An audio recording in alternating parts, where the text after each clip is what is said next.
Et salut tout le monde, c'est TechGhost, j'espère que vous allez bien. Aujourd'hui on se retrouve sur Guild Wars 2 pour la première partie des chroniques. Alors les chroniques, qu'est-ce que c'est? Ce sera en fait une série de vidéos où en fait on va retracer l'histoire, je vais suivre avec vous l'histoire d'un personnage de Guild Wars 2. En fait vu que la mise à jour du 9 septembre nous a permis en fait d'avoir l'histoire que tous les 10 niveaux. Alors on va faire cette histoire tous les 10 niveaux en fait justement. Et ça va être je pense assez cool. Donc la première vidéo ne va pas être très longue. Je suis désolé, ça va être juste la création du personnage. Par contre les prochaines vidéos vont être un peu plus longues. Puisque je vais retracer avec vous la partie de l'histoire. Et donc ce sera des vidéos quand même assez longues, genre 25-30 minutes maximum. Je suis désolé, ce sera un petit peu long mais bon. Il faudra vraiment qu'on fasse ça. Si vous voulez, je couperai les phases où je me dirigerai vers le point. Mais par contre, on fera toute l'histoire ensemble. Donc là, on va commencer par se choisir un personnage. Donc je suis désolé, ça va ressembler un petit peu à la première vidéo que j'ai faite.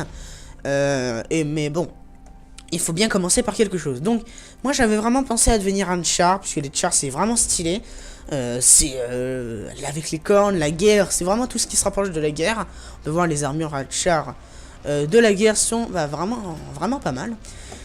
Et donc par contre moi j'avais pensé me devenir un gardien, parce que le gardien c'est vraiment stylé. Donc les phases de personnalisation de son personnage, je le mets le plus grand possible avec une morphologie. On peut vraiment choisir la morphologie qu'on veut. Il faut juste savoir que après il faut l'esthétique de son char. Il faut attendre vraiment. Donc après on va choisir la couleur de la fourrure. Donc j'avais pensé faire un char qui était gris. Gris c'est vraiment une belle couleur je pense. Avec les marques sur la peau qui sont blanches.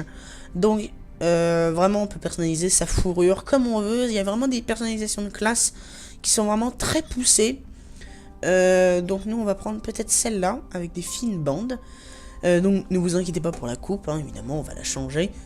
Voilà. Donc option de la tête, là on choisit justement la coupe. Donc on a n'importe comment, avec des poils partout, sans poils du tout, c'est horrible. Avec des accessoires, donc nous on va plus pencher sur ça. Enfin moi je vais plus pencher sur ça. Donc on va le mettre aussi en gris. Donc il est vraiment très beau. Les accessoires, c'est par exemple pour les têtes de mort, tout ça. Donc, on peut le voir ici, mais vu que j'en ai pas, ça ne sert à rien. Donc, les visages. Il y a vraiment des visages pour presque toutes les classes, j'ai envie de dire. Par exemple, il y a ce visage-là qui est plus pour un visage guerrier, je pense. Comme celui-là. Après, il y a des visages un peu plus... lui, on dirait plus un voleur, quelqu'un du style. Mais nous, on va prendre un petit peu la tête un petit peu... normal on va dire, qui fait un petit peu bien toutes les classes. Donc les cornes évidemment, alors j'avais bien plus pensé sur celle-là, mais il y en a plein d'autres, hein. Il faut vraiment, il y a des cornes qui partent en arrière, des cornes qui sont coupées, des toutes petites cornes, mais nous on va plus pencher sur des grosses cornes comme ça, et on va les mettre assez longues mais pas trop, voilà comme ça. Donc c'est magnifique. Donc les détails du visage, on va mettre la couleur des yeux. Donc on peut changer toujours la couleur des yeux. Moi, je vais plus pencher sur rouge. Qu'est-ce que ça donne? Non, on va laisser le jaune. Je trouve que c'est assez joli. Ça fait bien chat, tout ça. C'est vraiment une belle couleur d'yeux. Donc, taille des dents, on va augmenter un tout petit peu. Voilà, comme ça. On regarde si ça choque pas. Voilà, ça fait encore plus stylé. Vraiment les chars sont vraiment une race que j'apprécie beaucoup, puisque leurs cités sont vachement stylées. Il y a beaucoup de choses à faire chez eux. C'est pas, en fait, on peut dire un peu gnognotte. Par exemple les premières quêtes, pour moi personnellement, là par exemple on doit tuer des fantômes, des trucs du genre, alors que chez d'autres races on doit par exemple cultiver ou tout ça. Donc je dis pas que c'est mieux, mais ça me convient mieux, on va dire. Donc, on va laisser la couleur de fourrure, enfin la couleur d'armure, pardon, comme ça. Donc là, on choisit un symbole de mon dévouement, je porte. Donc, des grosses armures ou des petites. Oh, nous, on va plus partir sur ça avec les signes. Donc, c'est vraiment des gros. Je trouve que ça fait mastoc et ça fait vraiment stylé. Donc, nous, on va prendre dignité. Donc, la Légion, c'est un petit peu comme l'université chez les Azura. Donc, voir ma première vidéo si vous voulez. Ça déterminera un petit peu votre style d'action dans une situation, en fait. Donc, la Légion de Fer, la Légion des Cendres et la Légion Sanglante. Nous, on va prendre la Légion Sanglante. Foncer tête baissée dans la bataille. Je pense que ça va bien, puisque un gardien, ça absorbe les coups à la place des autres. Donc, je mourrai pour ma troupe, surtout pour quelqu'un, mon partenaire. Ça va influencer, en fait, sur votre histoire. Ce personnage il va lui arriver quelque chose. Donc, je n'en dis pas plus, puisque moi, je connais déjà l'histoire. Je n'en dis pas plus pour pas vous gâcher le plaisir. Mais il va se passer quelque chose avec ce personnage. Donc, Maverick, pardon. Meilleur combattant en duel que j'ai jamais rencontré. Un petit côté rebelle et c'est forger une réputation de bête incontrôlable. Donc en fait, chaque personnage a des statistiques, on va dire. Par exemple, bête incontrôlable, lui c'est loyal, très têtu. Donc vraiment, il faut choisir son style de personnage qu'on aime. Moi, j'avais plus pensé sur Vivantail, puisque Vivantail, c'est un... Je pense, vu sa description, c'est un voleur. Bon, un voleur char, je pense personnellement que c'est pas très bien choisi, mais ça peut encore passer. Donc, il est désespérément calme et silencieux, donc moi je trouve que ça me correspond bien. Non, je rigole. Mais bon, bref. Après, Dinky est pas très intelligent, mais il a dû s'endurcir, puisque c'est le plus jeune. Et Riva, elle joue avec hargne. Rien ne l'arrête, donc nous on va plus partir sur un Vivantail. Et donc là, on raconte que mon père était un... Donc ça va aussi influencer sur notre histoire. Vraiment, il y a beaucoup de classifications. C'est très rare d'avoir un personnage qui fait toutes les mêmes actions que nous. Donc vraiment, c'est vraiment très très diversifié. Donc un gladium déshonoré. Aucune armée, il appartient à aucune armée. Un chaman maléfique, donc c'est un peu un méchant. Et un brave soldat. Donc nous on va plus partir sur un brave soldat, puisque nous on aime bien les soldats à l'honneur, la dignité, parce que ça en plus ça en jette. Donc je suis désolé, je marque pas mon nom initial, puisque en fait j'ai déjà mis mon nom, ce nom là, mon vrai nom sur d'autres personnages. Donc je suis désolé, mais je ne mets pas mon vrai nom. Donc là, je suis désolé si vous n'allez pas très bien entendre, j'essaierai de monter le son, mais là, on part pour l'aventure. Donc là, avec la vidéo. Voilà.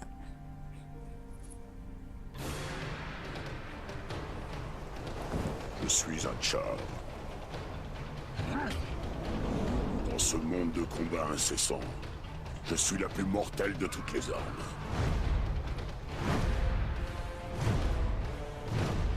Je ne respecte aucune autre autorité que le poing serré de ma légion. Avec nos machines de mort, nous avons tué nos dieux. Nous avons reconquis la terre d'Escalon et avons planté les bannières de la victoire sur les tombes de nos ennemis. Mais si nous hésitons, tout pourrait bien nous échapper. La victoire, à tout prix. La Légion sanglante est ma mère. La Légion sanglante est mon père. Les chars sont nés pour combattre. Nous vivons sur le champ de bataille. Et moi, je mourrai en combattant. Je suis un soldat, une brute, fantassin de première ligne. J'affronte l'ennemi face à face. J'ai gagné le respect de mes camarades et forgé des alliances sur lesquelles je peux compter.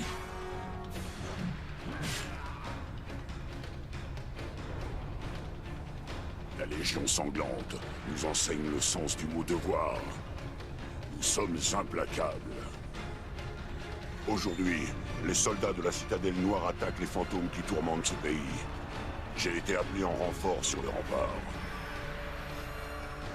Que la Légion des Cendres frappe depuis les ombres. Que la Légion de Fer construise ses machines de guerre. J'arrêterai le combat quand il ne restera plus qu'une seule personne sur le champ de bataille, moi. Ceci est mon histoire. Voilà, c'est que du bonheur. Pardon. Donc, toujours la petite intro pour partir sur le premier épisode de notre histoire, donc Furie des Morts. Je trouve que cette intro est vraiment bien réalisée parce que ça nous montre un petit peu le côté un peu brutal de la race Char par rapport aux autres races. Je trouve que ça définit bien les Char qui sont vraiment une race née pour combattre. On les voit, enfin souvent les PNJ sont très bien. Donc un PNJ, je précise, c'est un IA, une intelligence artificielle. Donc les PNJ sont très virils, enfin entre guillemets. Ils attaquent souvent, ils prennent part au combat.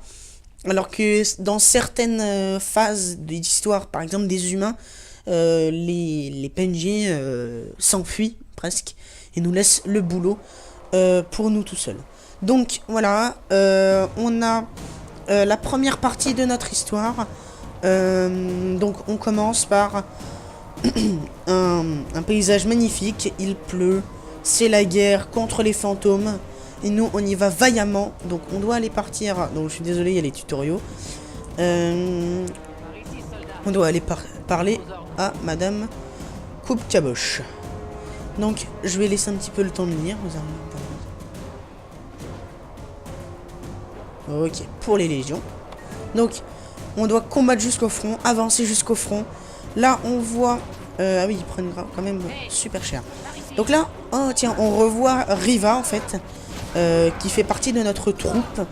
C'est un petit peu comme le groupe Azura par exemple, ou la famille humaine.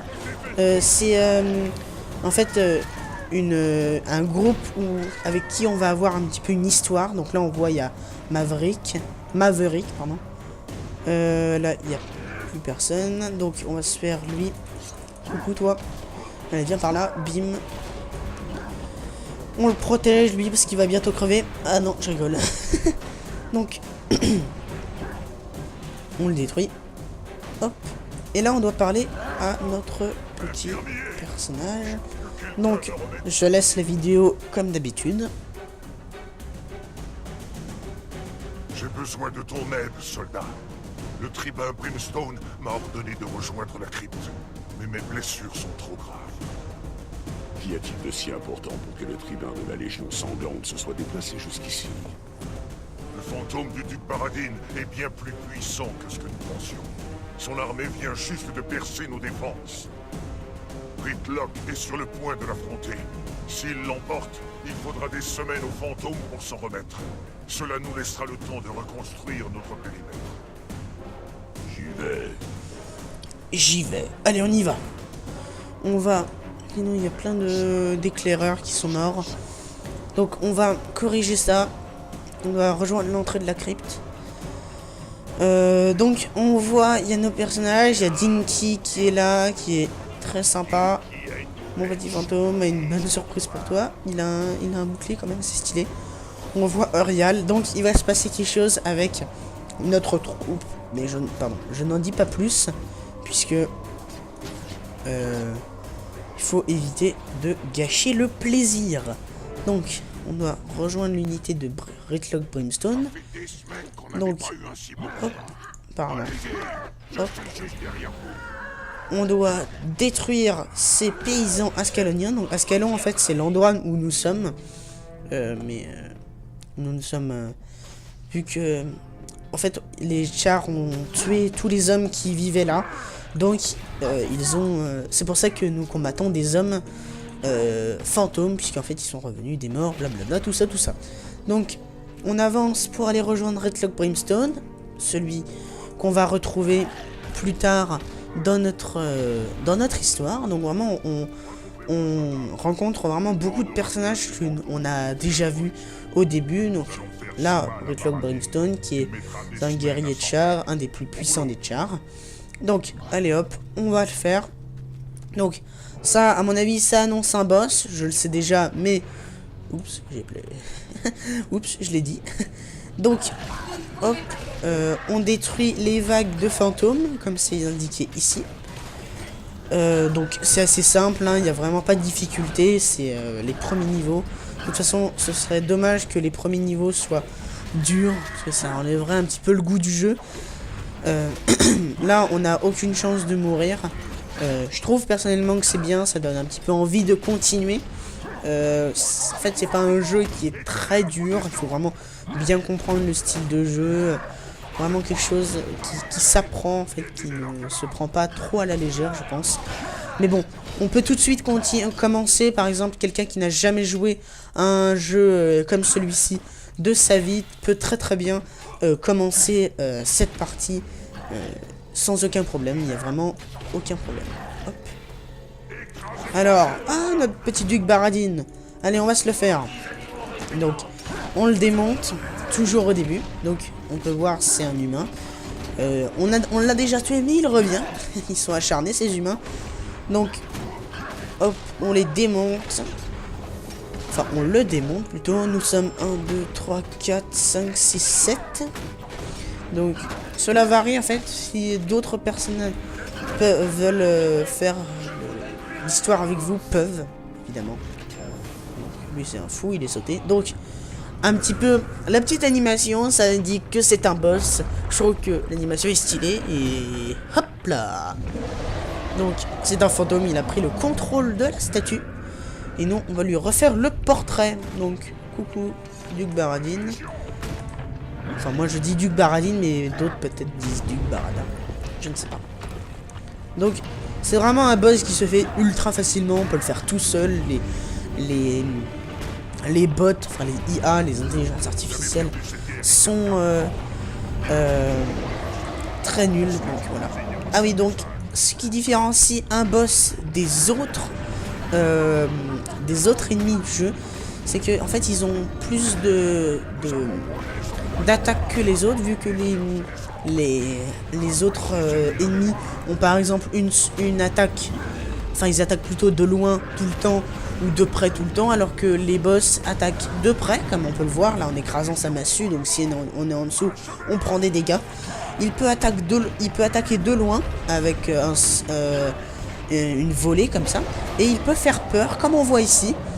En fait, si vous voyez un combat, quand vous battez un dragon par exemple, quand elle fait cette attaque, tout le monde recule et c'est assez drôle, on peut le dire. Donc, on l'a vaincu, en même temps, c'est facile, il n'y a rien de bien méchant, et on arrive directement dans les plaines d'Ashford,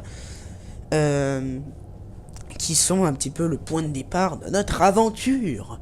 Donc, on va commencer, on va finir cette vidéo à cet endroit-là, je pense. Mais d'abord, une petite vidéo. J'ai entendu parler de vos actions dans cette crypte, soldat. C'est très impressionnant. Le tribun Brimstone prenait toutes les décisions. Je n'ai fait que mon travail. Ne vous dépréciez pas. Vous étiez dans l'équipe qui a neutralisé Baradine et arrêté l'offensive des fantômes.